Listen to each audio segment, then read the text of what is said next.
Thai Formula One Championship has well and truly started, even though we had to wait almost 100 minutes longer than originally scheduled because obviously that big rain, has pretty much washed away any chances of having that traditional start at round 13 of the championship, the Belgian Grand Prix.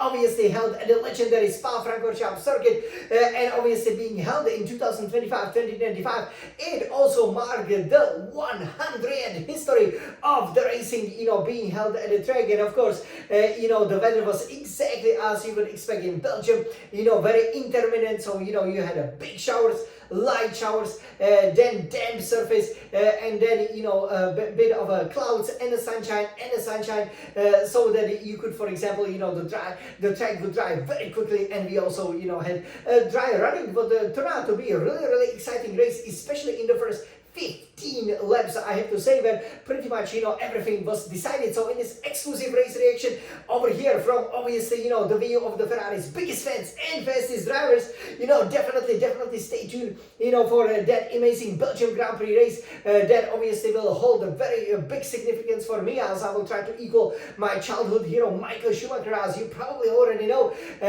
thanks to winning, obviously, I'm playing the concurrent, the 2024 season. Obviously the Hungary and Belgium, they switched the round. So Belgium used to be around 14, Hungary used to be around 13, and now I'm on course to equal the 13 out of the 14 wins obviously next weekend. So definitely stay tuned for that. That's why with the SF1000T and 1.8 Formula 1 Racing Simulator, I'm sure to be flying around Spa-Francorchamps, just like especially Lewis Hamilton was flying right, for once he's gotten comfortable, with the conditions. It was really great to see, the 7-time champion obviously having so much faith in the Scarlet Ferrari. And I do believe if it wasn't for that botch qualifying one, just like in that sprint qualifying one, Lewis Hamilton in particular in this race, had a chance to challenge for the victory, because we could see, for example, from Charles Leclerc's face that actually, he was able to keep the McLarens honest, that they didn't really run away, once the kind of dust, or I should say the rain settled,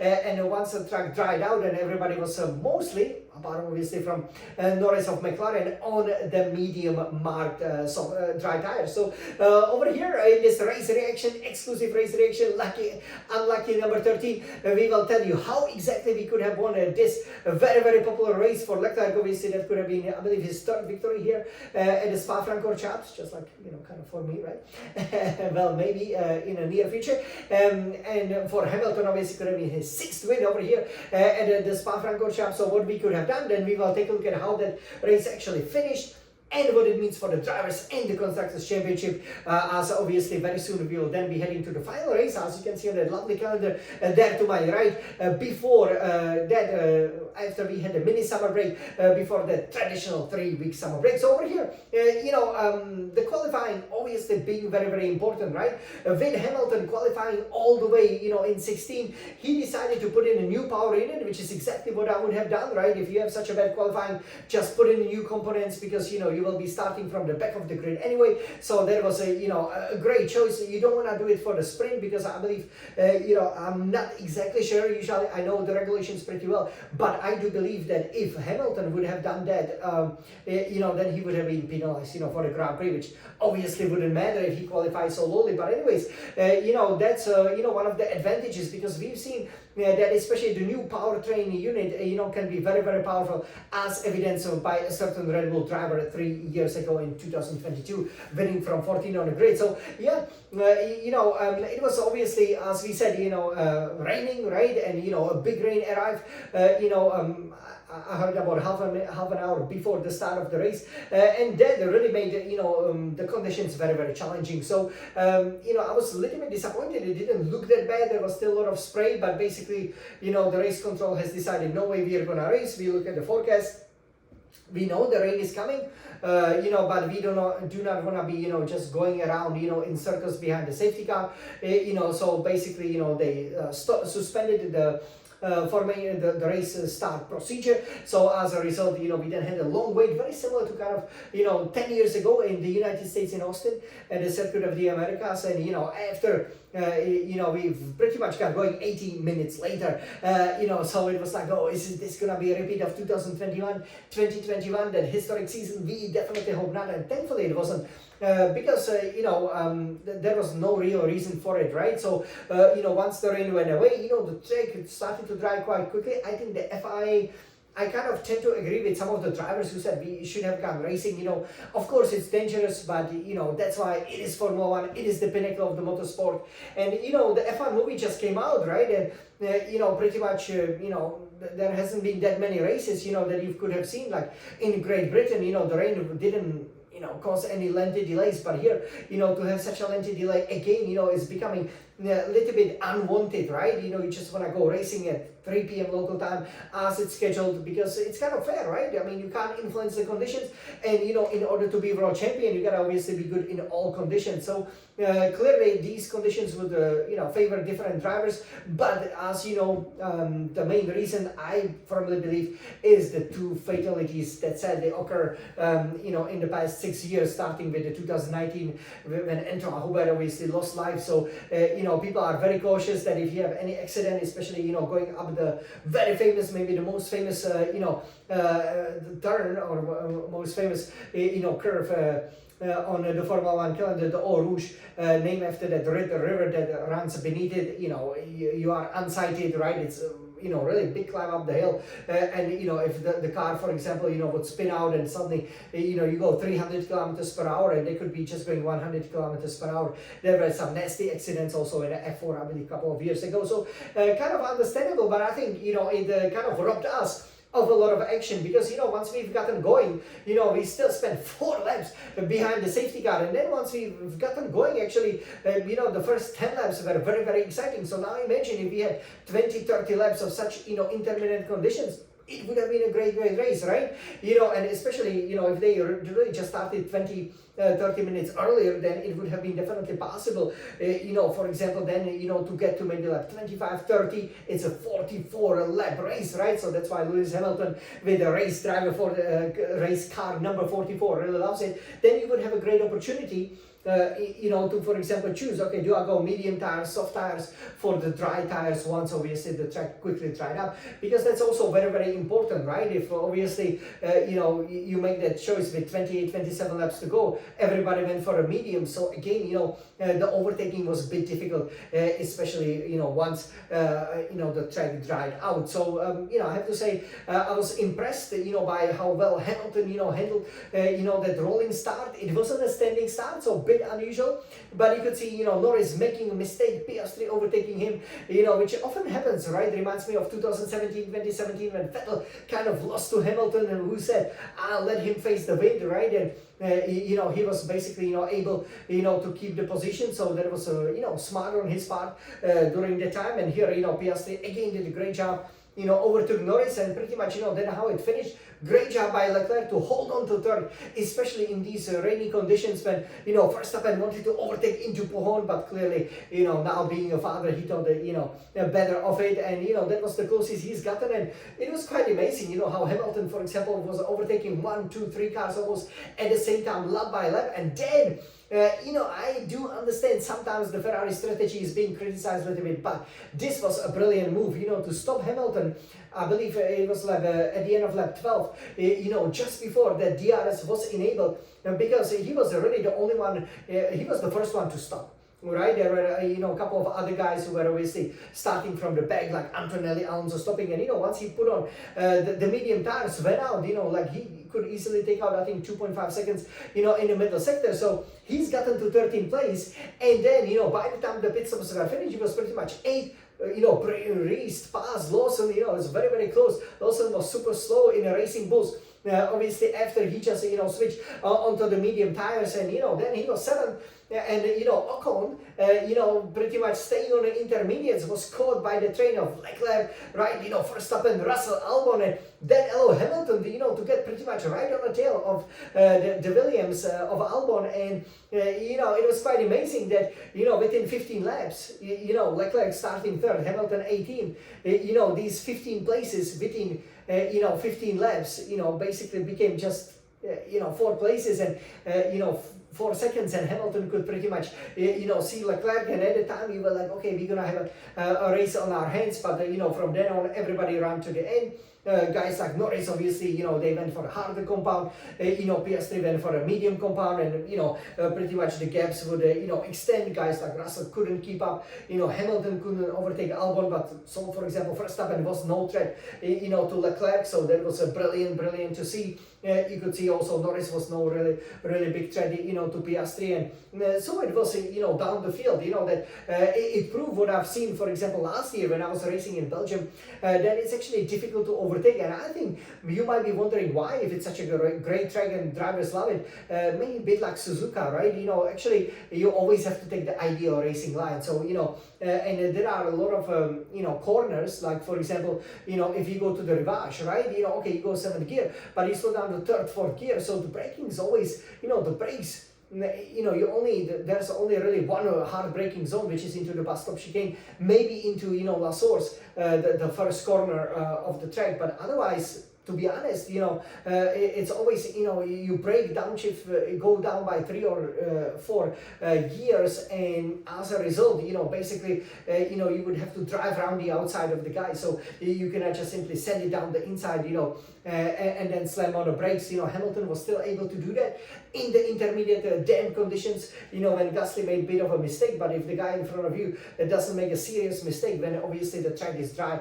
That's why usually the overtaking is difficult, right? Because it is a long track, so a lot of the times, even though it's wide, if you offline, it actually costs you quite a lot of time. So it is hard to pick some spots, even though I have to say, for example, into the Rivage or into the bus stop chicane or even La Source, I was often able, to pull in some, brave overtaking moves. But for the F1 drivers, it's mostly down the Camel Straight and into the Lecombe chicane. So yeah, a bit disappointing, because this track, deserves more action, and it would have been great, to see, for example, Hamilton overtaking, the Williams, sadly finishing 7th then, right? Maybe catching Russell, having fight with him. That's what we really want to see, but obviously once you get too close, if like Williams, obviously, has a very, has always had a very high, they always run the lower downforce and have, the top speed. That's what they are famous for, right? So once they have such a high top speed, it's really difficult, to slipstream them,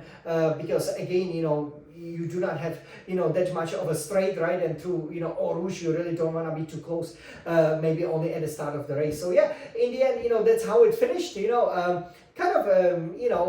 think that justice has probably been done if you are, the McLaren fan, because obviously Piastri has gotten the win that he should have gotten last time out in Great Britain. So you could see, people were satisfied about it. For us as Scuderia Ferrari, it's great to see Leclerc, get, I believe, his 4th podium, and this is very in the last 6 races. So, and this is very important, right, for the momentum, because as you will see very soon here in the Scuderia Red Retina IMAG, Leclerc is getting very close to overtaking Russell for the 4th in the championship. And with Hamilton, I believe, it's such a pity, because if you look at how the qualifying finished, I believe, he could have qualified 5th, maybe in the worst case 7th, and in such changeable conditions, I mean, he definitely, could have gone for a victory, right? I do believe, Leclerc had a chance at the beginning, but if, it was Hamilton who was 3rd instead of Leclerc, I believe he would have finally been celebrating the victory, because, obviously, Hamilton clearly showed, that he was able to pull over 10-15 seconds, on the McLarens alone, just with how well he was driving. And, you could see with overtaking so difficult, I believe with the McLaren being a bit draggy, a bit higher on the downforce, I believe Hamilton would have been able, to hold them behind. With Leclerc, I think it showed that he's not that strong, in the wet weather conditions. But yeah, overall, it would have required a bit of a bravery, especially at the restart. It was really key, to either that McLaren tangle, that would be our chance, or Hamilton, was there because obviously, he's performing really well in these conditions, which he should with his experience, right? Or perhaps Leclerc being very brave, or maybe if he had a standing start. So overall, this is a really good result, that consolidates our second place. But again, we still lost the ground in the championship. But at least once the pit stops were finished, as you will see over here, maybe I can show you how it finished, right? You might be wondering over here. So let's take a look at it. Okay, so over here on this Scuderia Red Retina iMac, let me show it to you very, very nicely here. So you can see over here, Piastri winning, obviously from Lando Norris, right? And you can see Charles Leclerc being third, 20 seconds behind. But actually, when we emerged from the stops on lap 15, he was, I believe, around 15 seconds behind. So that's great, in the dry conditions, over almost 30 laps, we only lost 5 seconds. So, it's all about, trying to out-qualify the McLarens or, beat them at the start. And I think, very soon we will be winning. Fourth then finish, the reigning champion Verstappen. As I said, Red Bull's not going to be winning a lot. And there are many reasons, for that. As you can see, fifth, then Russell of Mercedes. Woefully of the pace, sixth Alexander Albon, seventh then Lewis Hamilton. What a pity, that he did such an amazing progress, making up 11 positions really in 11 racing laps, and then his progress got stalled because at the time he was a bet definitely for a podium. Eighth then Liam Lawson, that was a pretty decent performance for Racing Bulls considering that his teammate Hadjar finished dead last. Ninth then Gabriel Bortoleto scoring for Kick Sauber. I didn't understand why Kick Sauber stopped Hülkenberg from 10th. Then Alpine to sneak in to get a 1 point here with Pierre Gasly, with Andrea Kimi Antonelli scoring the fastest lap, but obviously being also woefully off the pace at the back of the field. So over here, let's take a look at the Drivers' Championship here in the 2025-2025 season. So we can see Oscar Piastri here with 266 points. He extends his lead over Lando Norris, who is second with 215 points, 16 points now in it. We go to Hungary, even though Piastri won there, we know why he won there, because Norris led him by, and I do expect Norris to have an advantage. So at least the championship, the Drivers' Championship is really, really close. You can see third, Max Verstappen losing ground on 185 points now. Fourth is then George Russell, 157 points. Pretty much ever since Canada, Mercedes has been on such a poor run. That fifth, Charles Leclerc now for Ferrari, 139 points, 18 points behind. So if Leclerc finishes second, well, and Russell doesn't score any points, well, then won't help Leclerc because he hasn't won a Grand Prix. But if he wins and Russell obviously finishes, for example, no higher than 7, then Leclerc will be fourth heading into the summer break.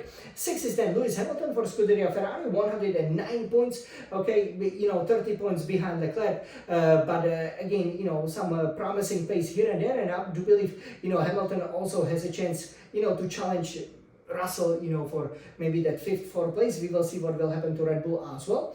7 is Andrea Kimi Antonelli for Mercedes, still on 63 points. 8, Alexander Albon Williams, 54 points. He's getting close to Antonelli thanks to this result. 9 is then Nico Hülkenberg still for Kick Sauber, 37 points. 10, we then have Esteban Ocon, 27 points. And on the 11th is then Isaac Hadjar for Racing Bulls, 22 points. 12 is then Pierre Gasly scoring today, Alpine, 20 points. 13, Lance Stroll, Aston Martin, 20 points. 14 is then Liam Lawson, Racing Bulls, scoring 4 points today, so he's on 16 points. And he has gotten ahead of then 15, Fernando Alonso, Aston Martin, 16 points. And 16, Carlos Sainz, Williams, 16 points. 16 points, so this is a disaster of a season for Sainz. 17 is then Yuki Tsunoda. That's even more of a disaster for Red Bull Racing. 10 points, he qualifies 7th. He was like, yeah, I turned the page with the new Red Bull bus. And, same as we were, kind of what I expected would happen. 18 is then Oliver Berman, has 8 points, definitely should have had more points. And 19, Gabriel Bortoleto starting to scoring for Kick Sauber, 6 points, scoring already more points than Bottas and Joe scored for Kick Sauber last season. 28, Franco Colapinto, Alpine, still 0 points. 21st, then Jack Doohan, Alpine, 0 points, who, of course, is on the sideline. So over here, quite interesting, how it's evolving. So let's take a look at the Constructors' Championship in the 2025-2026 2025 season. So McLaren leading here, having the lead of 516 points, it's quite impressive. We are, of course, here a beautiful scarlet red Ferrari second with 248 points, and third Mercedes 220 points. So really good buffer over Mercedes. I believe we consolidated the position, and now it's all about catching, overtaking McLaren. It will be interesting. Again, we bringing in lots of upgrades, and obviously with Monza coming up, I do believe we are very, very close to our first victory of the season. We won the sprint in China. I can't believe we haven't won more. For this, then Red Bull Racing 192 points. Most of them obviously scored by Verstappen, right? Pretty much over 180 points of them. Fifth is Williams, 70 points. They look a solid bet to stay there. Sixth, Kick Sauber, 43 points. Again, distinguishing themselves from seven Racing Bulls, 41 points. And 8 is Aston Martin, 36 points. 9 has 35 points, despite showing so well in a sprint, right? And 10 Alpine, 20 points. It's quite impressive that Alpine still has 20 points, despite being the slowest team. So, quite competitive. I think it is all around. You can see it especially in qualifying. So this was the Constructors, the Drivers' Championship, and this is how the race finished here with the winner Piastri scoring his 6th win of the season and scoring his 8th win, overall, matching the Ferrari legend Charles Leclerc. Can you believe, Leclerc probably cannot believe that the guy who has only won his first Grand Prix pretty much exact year ago, right? So in 1 year, he has matched his career total. But, overall, I think, there are good positive signs, especially with Hamilton, flying really in the conditions. The strategy was spot on. I believe, the fact that, we could neutralize Verstappen, that he was on the track pretty much, especially once the track, dried up, that's very, very positive. And, we will see what happens in Hungary. The Hungary obviously being Monaco without the boats, as they call it in the F1 game, that you could have seen, that brilliant victory that I scored. And I really hope, Leclerc or Hamilton, either of them, if we can score here in Hungary, that would make for a really optimistic summer, as we will then head to the final 10 races, of the season, and the final 3 sprints, obviously after that long summer break. So, hope you enjoyed over here in the Spa-Francorchamps. Again, it is always legendary, and let's enjoy every race that we have here.